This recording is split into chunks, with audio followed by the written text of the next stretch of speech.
We're back in the Falling Forward studios. I got my friend Jason Forsythe right here to my right in the shotgun seat. And we got a treat for you this time. I'm going to be reviewing this cigar. I'll introduce this in a minute. But Jason's got something pretty special he's going to be packing and smoking. I'm going to try to smoke out of this old pipe of my dad's. I'm not real sure where it came from or what year it was made, and since I came to Kentucky to hang with you, I'm going to try this Borkham Riff bourbon whiskey tobacco. That looks pretty tasty. Hopefully I don't throw up in your truck. It'll be the first if you do. Yep. I've never smoked a pipe. I actually own a pipe. It's a little clay one, tiny thing, but I'm curious about that, man. I've always been intrigued by pipes when I was a kid. So did I. Seeing like the old guys with the pipes, and they always smelled good. What I've got to smoke today is I just picked this one up at Liquor Barn. It's a Rocky Patel vintage 2006 San Andreas. It's got a Maduro wrapper on it, and it looks nice. It smells good. Smell that. Yeah, smell it. Got a good cigar. It don't smell too bad. I can't wait to smell that smoke. It's gonna be a good one. I'm gonna do the V cut on this cigar. I've grown to like the V cut the best.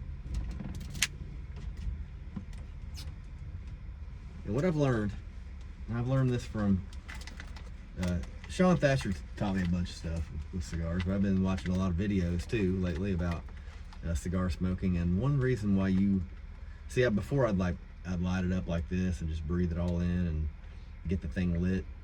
That kind of overheats the end and overheats all the tobacco. Another thing is, I like to do a dry pull just to make sure you can get all the way through, and then I'll just warm the end up. Now, do you got to punch that end out of that in order to, or is it all ready to roll on this one? This was cut on this end. On your. And I had to cut this end too. That Yeah, it was pre-cut on the foot.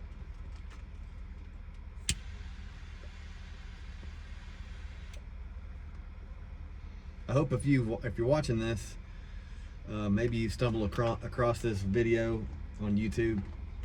The video is called Falling Forward because I'm in this 1975 Ford pickup truck.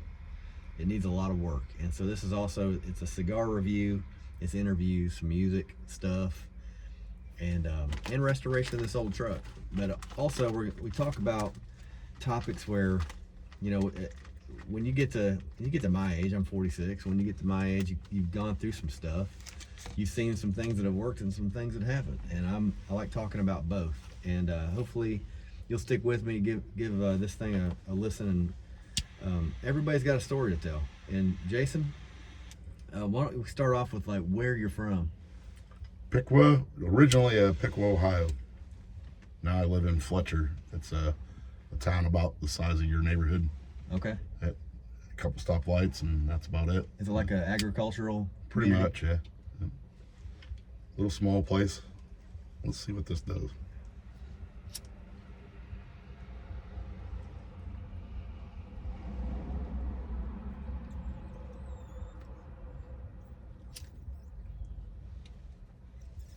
So far, this cigar is it's a little bit on the medium side.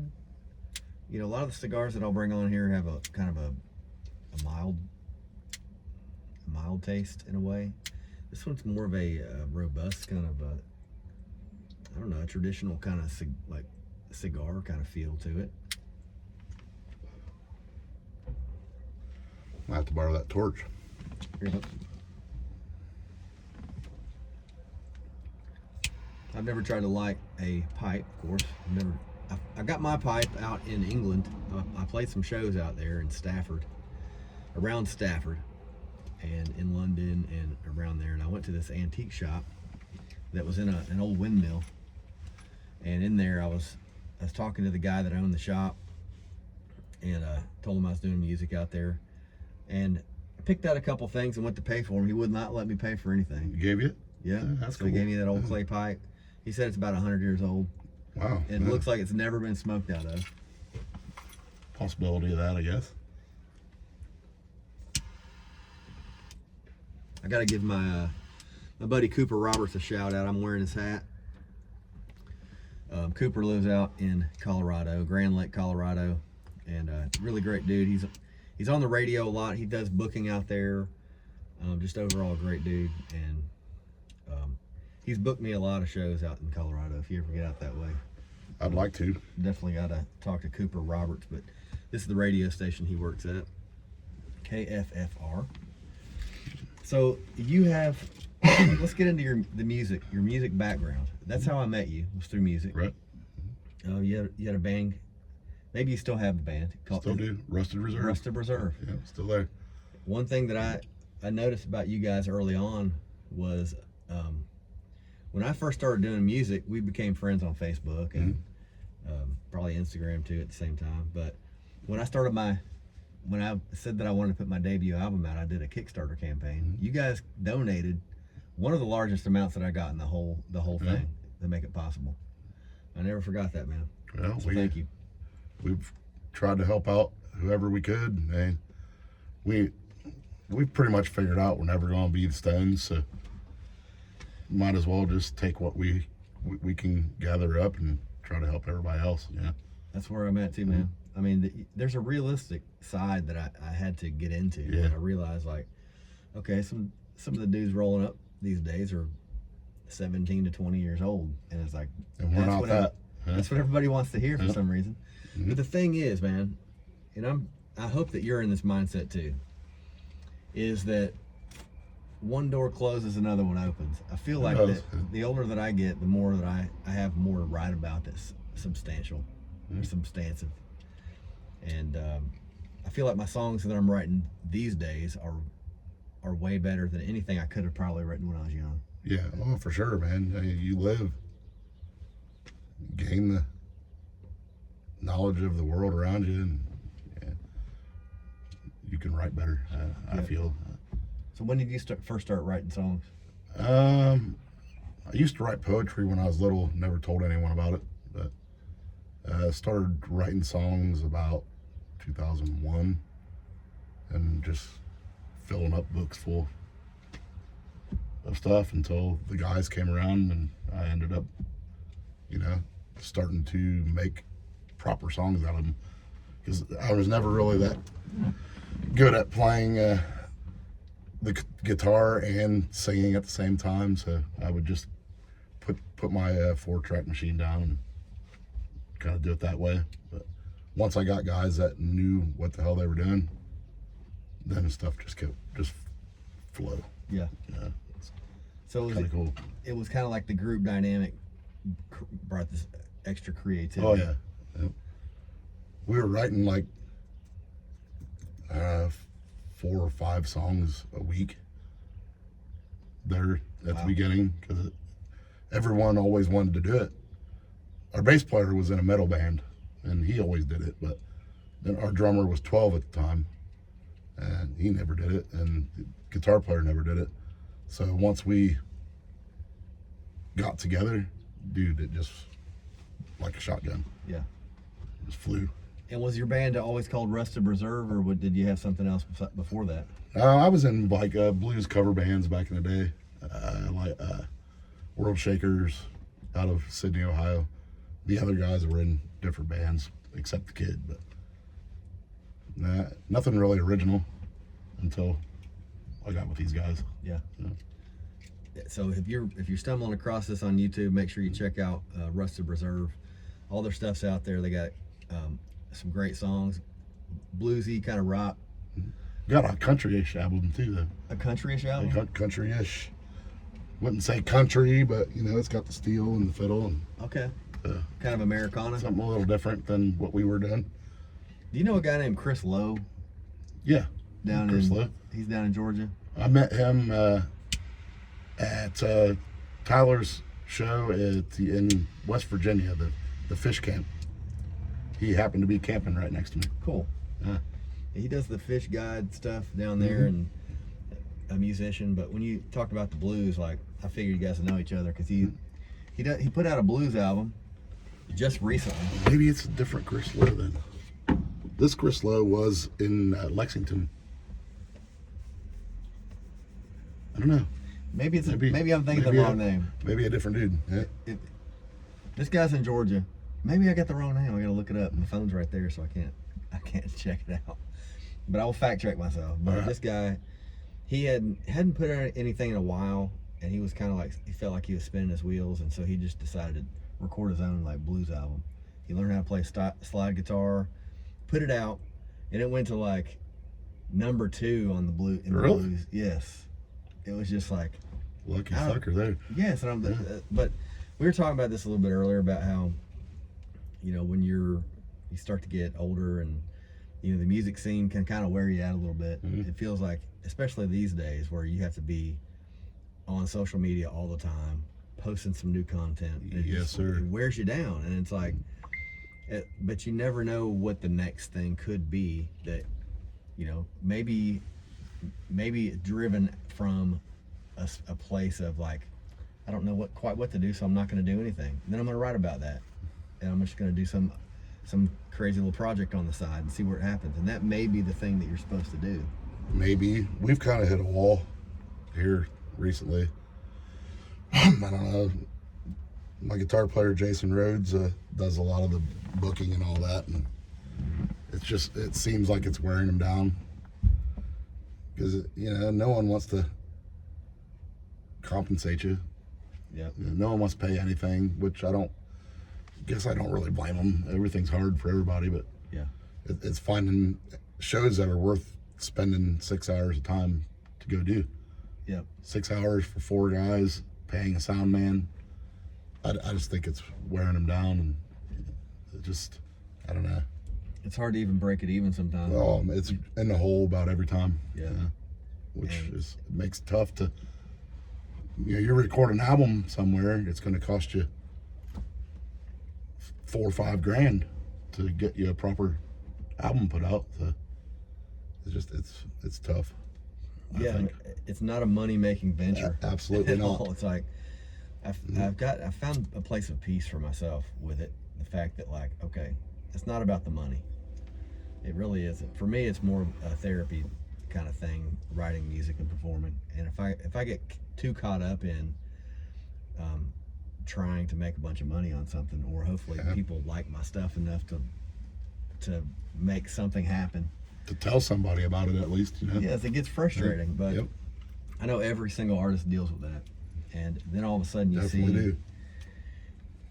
You know, there's no rhyme or reason. Sometimes it's like being in the right place at the right time, why something may be successful and why it may not be successful. But it's not really any different than what you put out, you know. Mm-hmm. It's not like it's something exponentially better. It's just they were in the right spot, and they had the right guy that was backing them up, you know.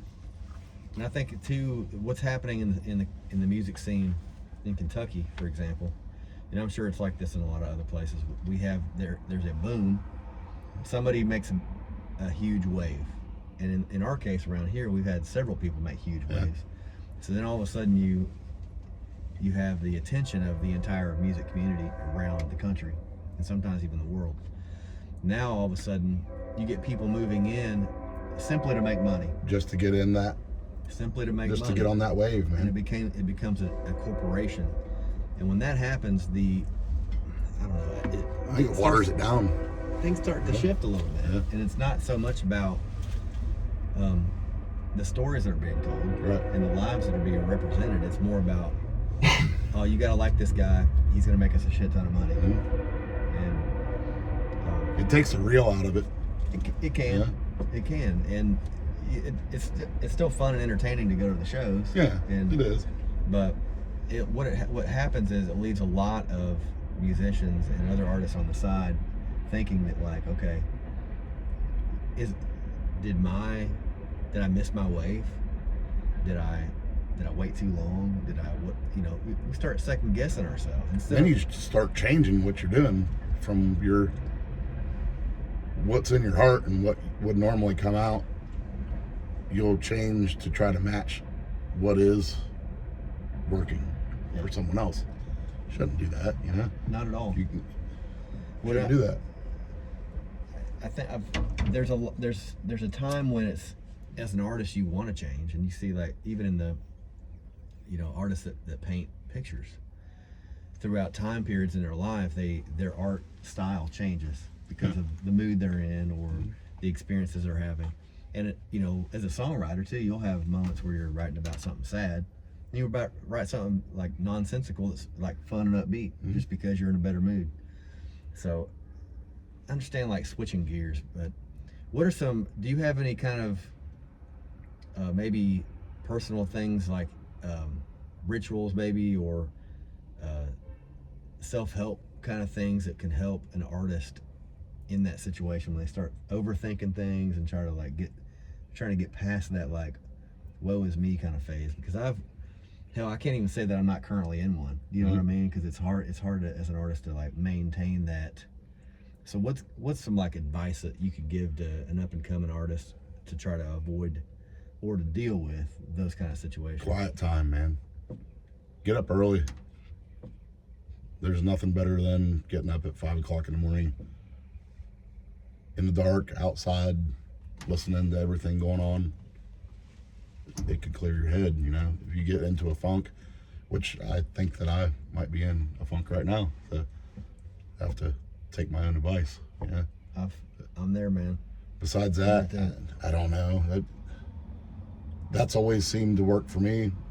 The older I get, the earlier I seem to get up, and the less I sleep. So time by yourself definitely helps you out. Yeah, so I like think. That kind of a meditative place. Just grab that pen and paper and just listen to what nature's trying to tell you and where it's trying to guide you. Not to be all hippy dippy, but it's just time alone with yourself. Time alone, yeah. And I've been alone for a long time, man, and I've had some depressive kind of moments where I've just been, like, tired of being alone. Yeah. But now it's like there are those moments where you're so busy with everything, work, with kids, raising kids, and then you're, with all the music stuff, it can be overwhelming. And having that time to be just alone with your thoughts, you, man, it's important to do, man. And that's good advice, man. That's what I've come to figure out. I think I need to listen to my own words and start doing it a little more, because for some reason I've kind of hit a downhill, It's a normal thing, man. Yeah. It's a normal thing. Every artist, whether they admit it or not, goes through it. Happens. And most of the time, even the ones that you see out there playing the bigger shows and hitting the road and everything seems to be, like, great, it's not. It's put up there to make it look that way, because perception sometimes. Yep. But they still go through the same stuff we go through, just because they're paying more people and maybe making a little more money. Maybe it's not like it's all golden, Right. It's a rough situation, and I think it can be when it turns from art to business, that's when the things start to change, and that's what I try not to do. But I know that I annoy the guys because I always want to try to business it a little bit to make sure that we can have enough to make that next album or maintain the band, or and I shouldn't do that, but I do. It's human nature to try to take care of your guys. Yep. There's been a lot of times where I found my sweet spots, like with a trio, because we can travel faster and less mouths to feed, and right. Easier to stay places and things like that. But overall, it's like, as far as making money on a gig, I think trios we can make it work. We actually make some money. And then full bands, like, I've never made money doing full band. I usually break even at best, but I'll make sure they get paid. I'll walk out of there with nothing. But with the experience, though, it's sometimes you play a show you've been wanting to play for a while. It's not about the money. I want to make sure especially if they're traveling, they're driving up from Nashville to play fiddle.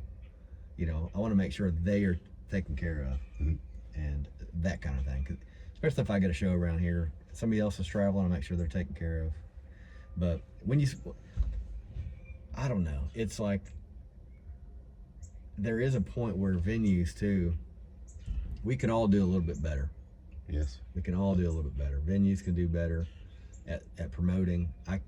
We as artists can promote. Venues don't do very much promoting, Yeah. which just seems odd to me. And that's your business. Why do you not tell people what you're offering? Right. It's weird. I've never understood that. And they're making the money from the usually liquor, and Mostly, yeah. beer and stuff like that. But yeah, if you want to have live music at your place, like make sure you're taking care of everybody. Let folks know that there's going to be live music there and who's coming. Yeah. Do you have a favorite gig that you've played? First show we did with George Thorogood was freaking awesome. Damn. Yeah, that was awesome. That's a dream right there. Yeah, it was cloud nine for a couple months after that. Those kind of shows can definitely make a difference too. He asked us back too, so that was kind of cool. Badass. Did another spot with him. George Thorogood. Was that in Ohio? Yeah, both of them. Is he from Ohio? I don't think so. I'm not real sure where he's from. It's like he's Tell you like the truth. from the north somewhere. I don't really know. Probably should. And you've been playing guitar for a long time? I can say that I can play guitar. I don't play it in the band because I can't do what he does. Yeah. I can make noise.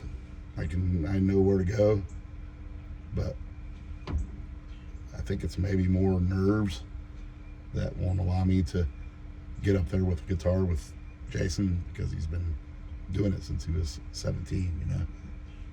Just probably more nerves that I don't think that I'm worthy to play next to him, which is odd but it's like it's part of being a leader though too. Mm-hmm. It's like knowing when somebody else needs to give step them away the from it. Give them the reins and like, okay, I know I'm not a guitar player. I play a handful of chords. That's what I do. I can try to keep rhythm. And I find that when I do play with a band, I like it because I can kind of relax a little bit because I know they're going to take over. And it's going to mask some of my mistakes too. They keep trying to tell me, bring a guitar, but I've tried, and it takes away from the vocals because I'm trying to concentrate too much on playing the guitar than just letting my body do what it's supposed to do. Yeah. It messes up my flow, I think. I just leave the guitar at home. Yeah. With all 20 of them. I have an addiction to guitars for some reason. You have a favorite guitar? Well, I just got a 1950 L48 Gibson. Hell yeah. That is pretty sweet. I like that one a lot. And I've got an old 60s Yamaha that I like a lot. Acoustics. The old Those are two of my Yamahas, favorites. they sound great. Dude, it's a bimmer. It's insane. And you can get them for fairly cheap too, man. I'm surprised at that. Got it for $100 at a pawn shop. Amazing. My first guitar that I ever bought, it was brand new, and my first guitar that I ever bought was brand new. It was my Yamaha, and I wrote almost my first album on it.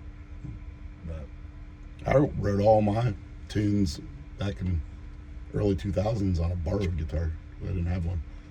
Someone let me use it, and you've just been collecting ever since. Yeah, then I went a little foolish and more foolish.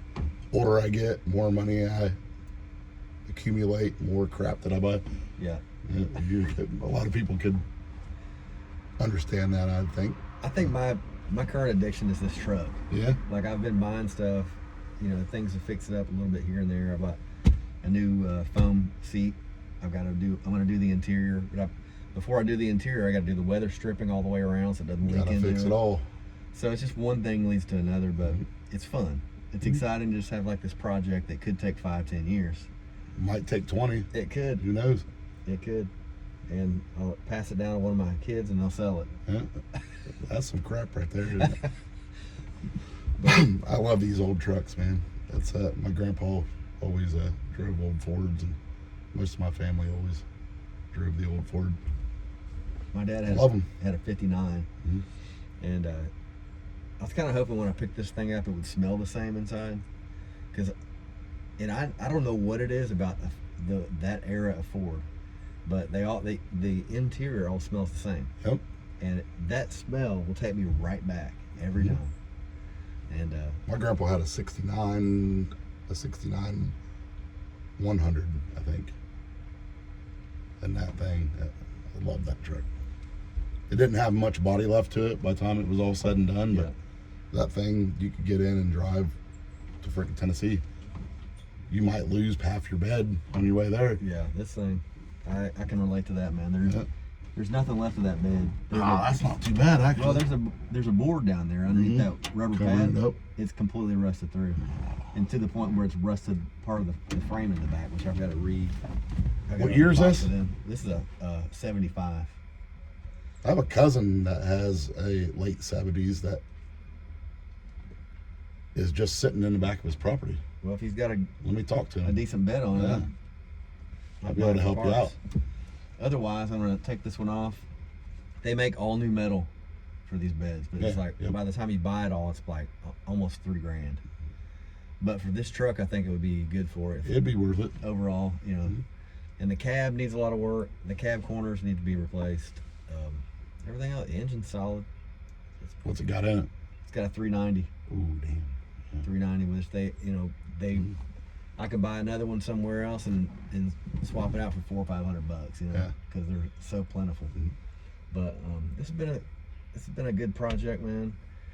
How's it feel having your dad's pipe in your hand? Cool, but I think it might be a little clogged up. I don't know. Who knows what he smoked out of it back in the 70s? That there might be the problem right there. This cigar is pretty good, man. It's an easy smoker. Again, this one is the Rocky Patel. You can see I've already about halfway through. It's a 2006 vintage San Andreas. This is an easy smoker, man. A daily smoker, I would classify this as. This is actually the first cigar that I've smoked out of my humidor that I just got. Got a little nice. A little humidor, and I took about a week to season it. Bougie. Yeah, it's just like it's like an Amazon thing, I got it for pretty cheap, but I started collecting these cigars and needed a good place to keep them from drying out. There we go. All right. That tastes way better than cigarettes, dude. You might get hooked. Dude, you might find... I'll tell you, man, that looks like something a Viking would have right there. Yeah. I mean, I kind of got the Viking thing going on. So Man. Look at that. That's a nice pipe.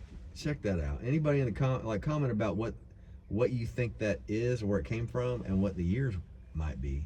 You're thinking it could be 60s, 70s, something 60s, 70s. I mean, it's been at the house ever since I was little. That thing is cool. Yeah, I was born in 74. I remember it always being on a stand or whatever. Yeah. You could definitely do that, like take that to like a Renaissance fair and do the whole Viking thing. I've been wanting to do that. I've been wanting to do the Renaissance fair thing. You have one around here? There's one in Ohio. Yeah, that's right up that's close the one to me. I want to go to. Yeah, I'd like to take my guitar player and drummer just went. Hell yeah. And ended up buying a Viking helmet and all kinds of weird shit. Well, if they do, is it an annual thing? It's every year. Yeah. I want to do that next year. It goes on for a month or two. Okay. We'll figure out when we're gonna go and we'll hang out. Got some Viking ancestry. Yeah. Yeah. Some like Swedish, Norwegian, mostly Scottish though. My DNA. But most of mine is Scottish, English, a little bit of German. The Ohio is like heavily German at one point. My grandmother lived up there. She had German ancestry. Yeah. But a lot of Germans ended up there about 1850s when they started settling. There's whole towns full of Germans up still in our area, and you can tell. Yeah. They don't leave; they stay. Yeah. No new people come in. It's just straight up German folks. Yeah. Yeah. Grandma's side of the family were Schroyers. There's a Schroyer Road in Dayton, Ohio, that their family was named at. There is, yeah. It was that was their family property. But the last of their property sold when I was a kid. But until that point, we used to do a family reunion up there every year, and just outside of Dayton in Kettering. Yeah, that's where Jason's from, guitar player. Yeah. Okay. Yeah, Kettering, Ohio was settled by one of my ancestors. Awesome. On the Schroyer side, but he's buried in David Cemetery up there. He's got the oldest grave in David Cemetery in Kettering. But well, that's kind of cool because I know a few Schroyers from up Anna area north of Dayton that like to come listen to us play. So. Do you feel like connecting in the arts, like being a creative, connects you spiritually with, like, I don't know, I've thought about this, like with ancestors, or maybe keeping a line of a legacy going? 100%. Like that? Yep. How important is that to you? A lot. It's very, very important. I mean, that's why I pass it on to my daughter too. She's a writer, and she's playing her own songs. But yeah, my grandfather was a harmonica player. Mom was a singer. They had their own bluegrass band, family bluegrass band. The whole time I was coming up, I mean, spent every weekend on someone's farm playing bluegrass. That's cool. It's just I think it's in me. I have to do it. Yep. Yeah. There's got to be something to it, man. And you wonder how far back, if you could trace it on back, and have conversations with your ancestors hundreds of years ago. They probably were music. Oh, I'm sure, because those guys didn't just pick up a mandolin or a banjo and just figure it out. They probably learned it from their grandpa and their great grandpa. Yep. Could be hundreds and hundreds of years of music, you know. I believe that, man. I think you find that where music does run in a lot of families. Yeah. And legacy is something that I think about a lot, and it's another driver for me to keep going and doing what I'm doing. And I know for you too, man, it sounds like the same kind of thing where, after we aged out and we're fertilizer. Yeah. One day it's like, For sure. Our music will still be out there, and our ancestors will be listening to it. And I would hope. I think it's a cool thing to think about. And I still listen to the old. I have a whole collection of the old tapes, and I've converted them to CD where I could, of the family's different shows that they've had in the 80s, and I still have those. I still listen to them. Yeah. All right, have you? Do they still have do they have stuff out that you can listen to on streaming services? I really want to do that. No, cool. They don't. But I would like to gather them all up and get a little bit of touch from someone on the recordings. Yeah. And throw them out there, because it's, all their grandkids and their great grandkids, and I would like for them to be able to put a legacy on the. You have to do that, don't you? When you put stuff on digital, like, you can select that. Mm-hmm. You never want it taken off. Yep. You pay this amount of money, it never leaves. I think it's on Spotify, or I released through DistroKid. Yeah, that's what. And I think they charge like $99 for a legacy. And it's thing. forever. It's forever. Yeah. I think I'm gonna do that. Yeah. I try to do that with my songs when I put them out. There's probably a handful that I haven't done it with, but I agree. I think I did that on the first two, and I might have forgot, because we went from DistroKid to another one. I can't remember what the other one was, and I got maybe not quite the way that I had distributed the first two, and got myself messed up. I don't think that I have a legacy on those. I might have to re-up to. Yeah, I wonder if you could take them off of that one service and re-release it. Yeah. Mm-hmm. It would definitely change your. I don't know. Can you put your release date as it was done in 2013 and release in 2024?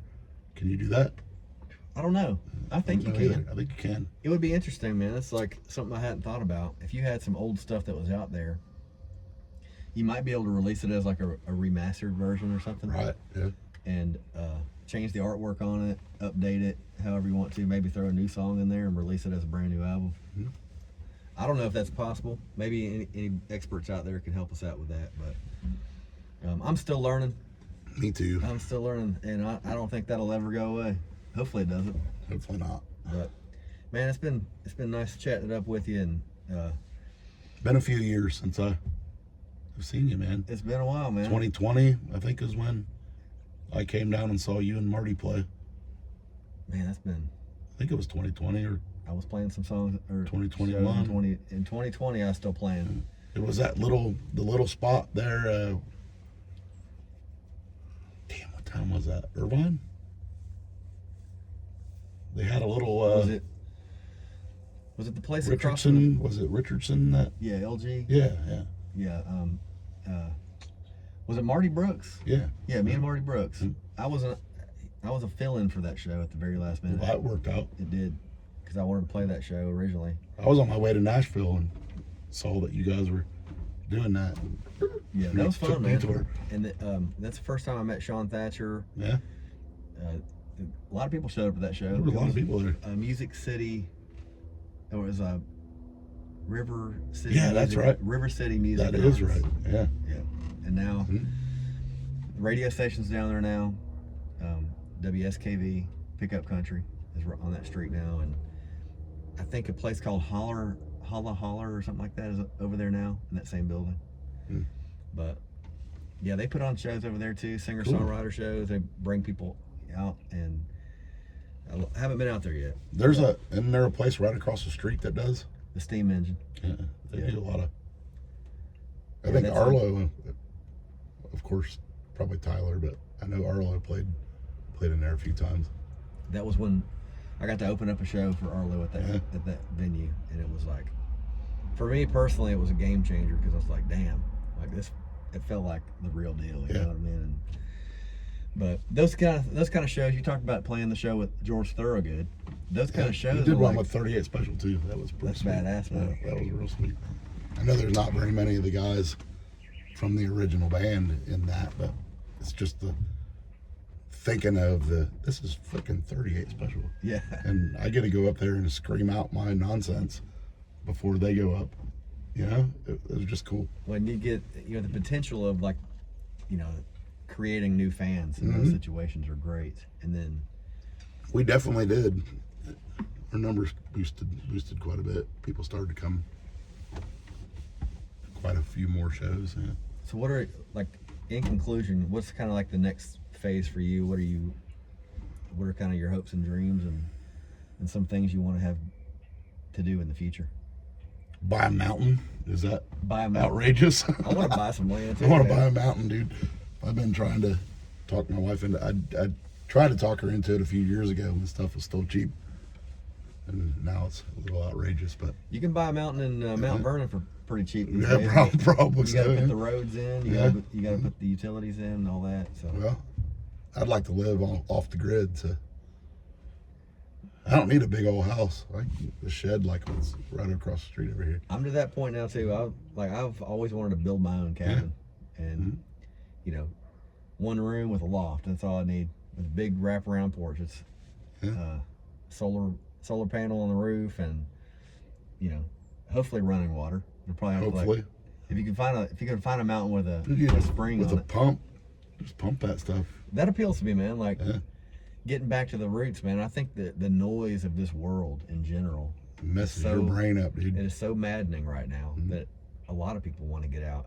Like you were talking about how to deal with some of the overwhelming sensations we as artists feel.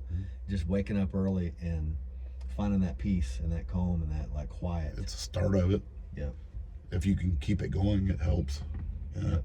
But I think that it's interesting, because I feel like we are going to have a reset. Human beings are going to have a reset at some point, and like it's going to be well deserved and well needed. Unfortunately, it's going to be rough until Not all of us are going to make it through. Not at all. I don't know. I mean, more of a goal is to show my youngest daughter that she can play her music, not be scared to play her music, to let people hear it, because she writes good songs. She's 13 years old and can write a killer song. Wow. Stuff that I had no ability to play the structure that she's playing right now at 13. Wow. So that's maybe before the mountain. Maybe she'll buy me a mountain. Yeah, you never know, Yeah. man. Well, it's also the potential of these kids getting into music, the potential, and the sky's the limit for them. If they want to do music, they can do it. If they want to use it as like just a tool to get through something or whatever, or expression of their. That's what she's doing. That family DNA, that music DNA that's in there, is like it has to get out. You got to use it because it's therapy.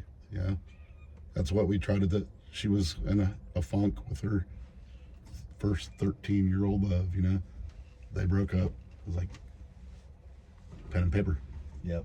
Write them down because that will help you. Absolutely. You got to get it out. You can't let that inside. Being an artist, you can't let that pain stay in there. No. You have to get it out. It's not good And for she you. did, dude. She did. She got 6 songs. So, Absolutely amazing, man. I hope to hear that someday. I can play it for you when we're done. Cool. Well, Jason, it's been real nice hanging out with you. I'm glad you brought your dad's pipe. Yeah, this isn't too bad. So Actually. it's the bourbon Yeah. bourbon whiskey. The bourbon whiskey, Borkum Riff. It's not too bad.